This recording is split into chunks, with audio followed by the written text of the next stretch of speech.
आणि महत्वाची बातमी, जंतर मंतरवर आता इंटरनेट बंद करण्यात आले. दिल्लीमधील 18 मेट्रो स्टेशन्स ही देखील बंद करण्यात आली आहेत.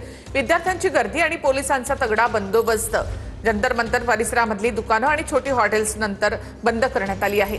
उद्या परवा शनिवार रविवार असल्यामुळे जंतर मंतरवर गर्दी वाढण्याची शक्यता आहे आणि त्यामुळे आता दिल्लीमधली 18 मेट्रो स्टेशन्स बंद करण्यात आली आहेत. इंटरनेट सेवा देखील बंद करण्यात आली आहे.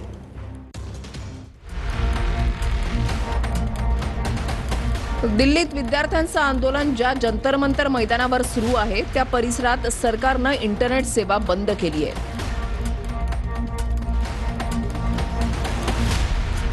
जंतर मंतर मैदान परिसराच्या 1.5 किलोमीटर क्षेत्रात इंटरनेट सेवा बंद आहे. दिल्लीतली 18 मेट्रो स्टेशन्स बंद ठेवण्यात आली आहेत. मेट्रो स्टेशनचे सर्व दरवाजे बंद आहेत. जंतर मंतर परिसरातली दुकानं आणि छोटी हॉटेल्स बंद आहेत किंवा अर्धवट चालू अवस्थेमध्ये आहेत. उद्या परवा शनिवार रविवार असल्यानं जंतर मंतरवर गर्दी वाढण्याची शक्यता आहे.